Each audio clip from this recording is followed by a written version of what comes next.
میں حافظ آباد کے اپنے تمام دوستوں بھائیوں بہنوں کا مشکور ہوں جنہوں نے آج تکلیف فرمائی اس گرمی میں۔ ہمارا پروگرام شام کا تھا، بدقسمتی سے وہ اسلام آباد میں ایک پی ڈی ایم کا پروگرام رکھ دیا گیا، تو اس وجہ سے مجھے واپس جانا ہے، لیکن میں آپ کا بہت مشکور ہوں کہ آپ نے ہمیشہ کی طرح یہ محبت فرمائی ہے۔ حافظ آباد میں اپنا گھر سمجھتا ہوں، کیونکہ یہ میرے بزرگ اور دوست افضل حسین تارڑ صاحب کا گھر ہے۔ میں ان کے ساتھ بھی رہنے کا مجھے شرف حاصل ہوا ہے، اور سارا تارڑ صاحبہ میری چھوٹی بہن ہے۔ ہم وزیر بھی اکٹھے رہے، پھر میری کابینہ میں یہ وزیر نہیں ہے، اور مجھے یہ کہنے میں کوئی حرج نہیں ہے، کوئی مجھے مشکل نہیں ہے کہ کابینہ کی سب سے محنت کرنے والی وزیر یہی تھی، اور انہوں نے جو ہیلتھ کے اندر کام کیا ہے وہ تاریخی ہے اور مثالی ہے۔ اور آج کی حکومت صرف ان پروگراموں کا نام بدل کر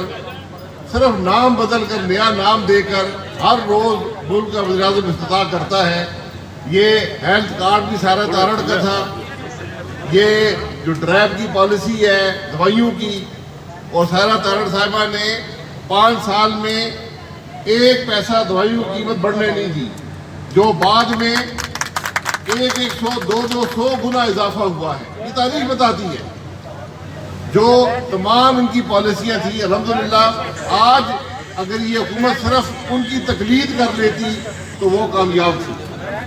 یہ ماشاءاللہ ان کی بڑی محنت رہی ہے، یہ ہماری جماعت کی ایک اثاثہ ہے، اور میں مظفر شیخ صاحب کا، ڈاکٹر صاحب کا مشکور ہوں جنہوں نے آج ہماری میزبانی بھی کی ہے بڑی شفقت سے، بڑی محبت سے۔ میاں شاہ صاحب کا مشکور ہوں جو ہمارے ساتھ MNA رہے ہیں، اور میں ہمیشہ کہتا ہوں کہ قومی اسمبلی کی شریف ترین شخصیت یہ میاں شاہد صاحب، اور میں نے بھی ان کو کہا کہ آپ کو یہ جب حلقہ ایک ہو گیا، ان کی بڑی قربانی تھی کہ انہوں نے الیکشن نہیں لڑا، جماعت کا ساتھ دیا، اور میں بھی ان کو کہہ رہا تھا کہ یہ الیکشن میں حصہ نہ لینا، آپ کی ماشاءاللہ صحت بہت بہتر نظر آ رہی ہے۔ یہ صحیح بات ہے کہ جب جو سیاستدان تھوڑا سیاست سے رہتا ہوتا ہے تو اس کی صحت اچھی ہوتی ہے۔ تو میں محمد بخش تارڑ صاحب کا بھی بہت مشکور ہوں جنہوں نے اس ضلع کو مسلم لیگ نون کا گڑھ بنایا ہے، اور آج یہ حقیقت ہے کہ پورا پاکستان صرف ایک جماعت کو دیکھ رہا ہے، اس کا نام مسلم لیگ نون ہے، کیونکہ اس ملک کے مسائل کا حل، اس ملک کی مشکلات کا حل، اس مہنگائی کا خاتمہ یہ صرف ایک جماعت کر سکتی ہے، اور وہ پاکستان مسلم لیگ نون ہے، اور نواز شریف صاحب کی قیادت ہے۔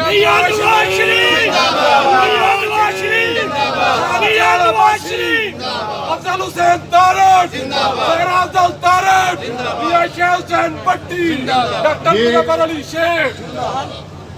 یہ قدرت کے کام ہے کہ آج میاں صاحب بیمار بھی ہیں، جیل میں بھی رہے، ملک میں بھی نہیں ہے، لیکن آج آپ پاکستان کی کسی خطے میں جائیں تو نعرہ جو ہے وہ نواز شریف کا ہوتا ہے۔